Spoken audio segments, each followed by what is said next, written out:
絶望トーク。ここからはですね、業界で活躍されている石井二郎の過去ね、絶望した失敗談、体験談、そういったお話をちょっと伺っていきたいんですけども、人生最大の失敗談。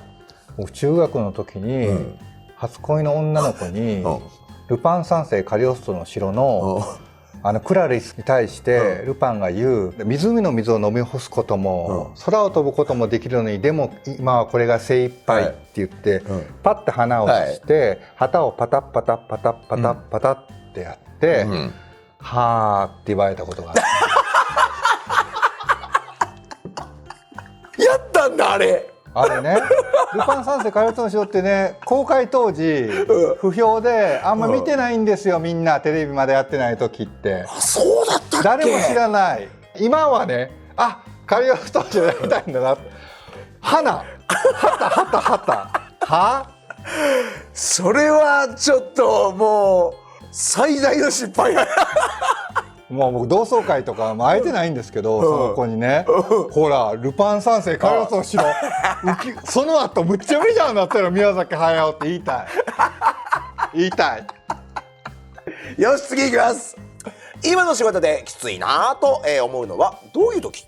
仕事好きでやってあんまきついと思わないですけどね。思わないよね。思わないですね。うちらもそう。眠いなっていうかね。年取ってね、眠くなるパーセンテージが増えてきたのは。年齢とともにね。そう、すぐ寝ちゃうなみたいな。寝ちゃってますよ。酔っ払うとね。もうすぐ寝ちゃうのよ。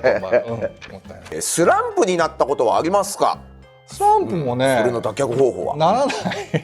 もう眠くなるからトイレ逃げるんですよ。なるほど。もうとにかく逃げる。もうネットサーフィンして逃げてね、ガチャーって怒られる。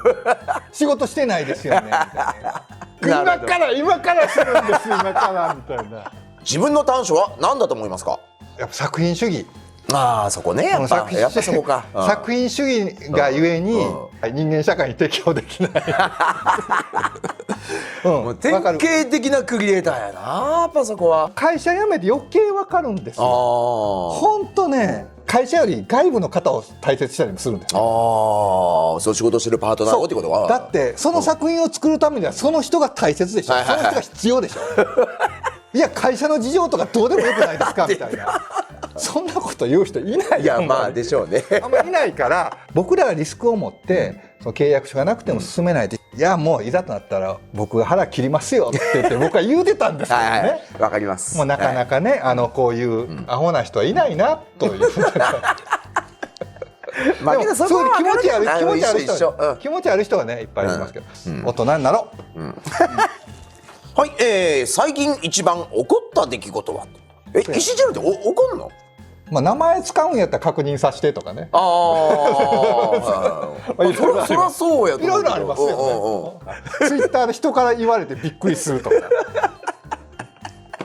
そういうのは腹立ちますね。そりゃそうや。腹立つというかね、困る。後追いになるから、信用が落ちるから。そうなんか知ってるふりせなあかんので。ある程度それこそお仕事して活躍してくると全く身に覚えのないことも言われたりするじゃないですか。やってないし言ってねえけどってけどもう勝手にそれが一人歩きしたりとかってするのはね、ちょっとねもやっとすんなって思いますね。もやっとはしますけどね、でも分かんないですよね。それやってないとかも言えないんですよ。やってないとかどこはやってるどこはやってないっていうのもかっこ悪いんです。みんながあれ俺詐欺をするような作品を作るべきと思ってて、例えば428とかむっちゃ詐欺とは言わないけど、みんな俺が作ったって言ってくれるんですよ。で僕もこれ俺が作ったって言うし、で逆にあそこは誰々が作ったってもうみんな俺が作った金八もそういうとこあります。